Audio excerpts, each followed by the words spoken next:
Okay, we're continuing with the book here, The Holy Grail of Wisdom, quotes by me, Pete Rogers. We're doing Will Durant. This is part 2 of Will Durant, the American historian.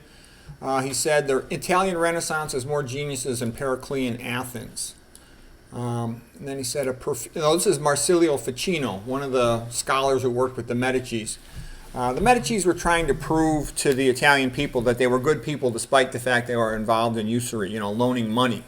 Okay, so they did a lot of charity for Florence, and Florence was really miraculous. And Florence did all this, it wasn't Rome, it was Florence, a separate city. And Michelangelo was from Florence, of course, and Botticelli was there. So Marsilio Ficino, a profusion of golden intellects has restored to life the arts of grammar, poetry, painting, sculpture, architecture, and music, and all this in Florence. And then, beautiful Italian names with all the vowels, Marsilio Ficino.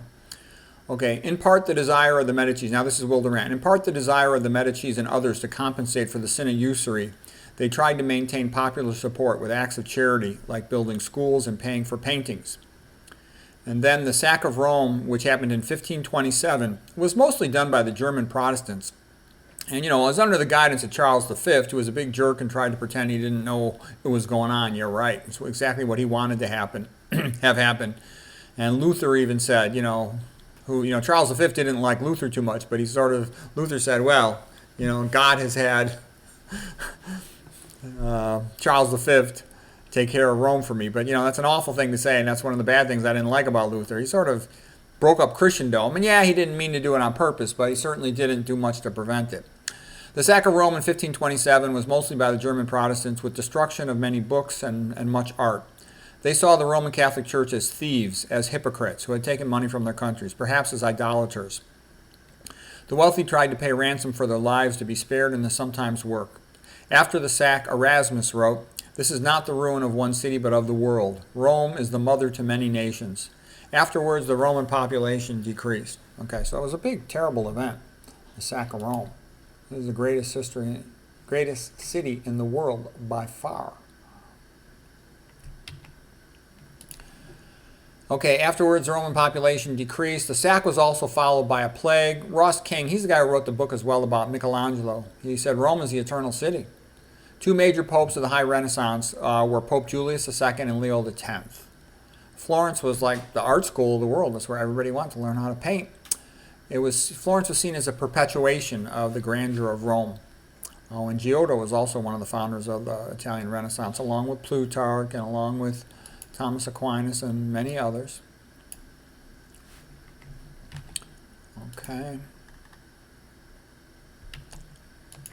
Gothic culture creates the need for sculptures outside and paintings inside and stained glass windows. It's a beautiful composite, all the components of a cathedral. It's magnificent. They're the greatest buildings in the whole world. And, men were happy to build these buildings. Each town wanted to compete for the best cathedral. And the artists were painting who could make the best painting, the best fresco, the best sculpture. And that's partly why it's all so magnificent. Okay, there's a lot of individualism here. Okay, you look at some boring pyramid, you just stick a bunch of triangles together made by a bunch of slaves. It's nothing compared to a cathedral. Let's be honest, okay? Civilization, Will Durant, is of the few, by the few, and for the few. Yeah, if you want to have advanced civilization, the person has to read a lot. There's no escape from that. It's pretty valuable to travel a lot, And I have a brother, by the way, who travels a lot. One of my brothers is a world champion athlete, and he travels a lot. And he makes fun of me. He says, Pete, why don't you come? You're right about Rome. I've been there. I've seen the Sistine Chapel a bunch of times. I'm working so much. I would love to go to Rome and see the Sistine Chapel. I'm just too busy working. Okay, anyways, Will Durant continues. Most men, maybe I'll make a video about my brother sometime. He's very funny. He's a big contrast to me.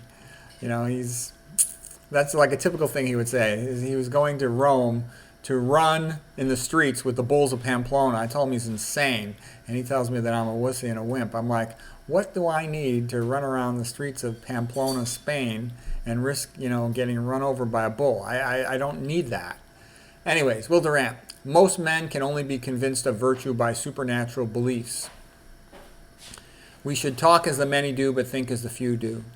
Pope Sixtus was like a prelude to Pope Julius II. He loved art and he wanted to unify Italy. That was sort of the dream of the Italians was, can Italy become more unified so that it'll be able to protect itself from France and from, Charles V. Okay. The best definition of a gentleman is always thoughtful towards all. That kind of calls to mind, the Courtier by Baldassare Castiglione. Okay. A great civilization is not conquered from without until it has destroyed itself from within. And that's a good quote, too. A lot of things, for example, in the USA, are coming together to weaken the country and make it more vulnerable to collapse. And I hope that doesn't happen. I love the country and I want it to be successful. Will Durant continues. The essential causes of Rome's decline lay in her people, her morals, her class structure, her failing traditions, her bureaucratic despotism, her stifling taxes, her consuming wars. And I would also say, well, yeah, that's now we're talking about Rome, the Rome of the Middle Ages. And of the Renaissance. We're not talking about the ancient Rome. Ancient Rome, they also had a problem with their plumbing, with the lead in their plumbing. Okay, Will Durant. I started out in philosophy and then moved on to history. So Will Durant, he's a pretty good historian. He's pretty thorough. I mean, his books are thousands of pages, a lot of his books. He wrote all of these chapters of history. I read most of his books. Will Durant, marriage is the beginning of middle age. The commuter is the picture of middle age. The tragedy of life is that it gives us wisdom only after it has stolen youth. Civilizations begin with religion and stoicism. They end with skepticism and unbelief and the undisciplined pursuit of individual pleasure. A civilization is born stoic and dies Epicurean. And that's sort of like an individual or a society-wide philosophical concept of, the cycles of civilization. And that goes like with the Giambattista Vico cycles of civilization. That goes with the paintings of Thomas Cole, the consummation of empire. Okay. That a city basically starts out proud, religious, and righteous, and moral, and hardworking, and brave, and courageous, and then it gradually gets wealthy and affluent, and then it becomes decadent and lazy and spoiled. It makes fun of its founding fathers' gods, and then it starts to collapse and falls apart. Born stoic, dies Epicurean. Anyways, that's it for part 2 on Will Durant. Hope that was useful to you.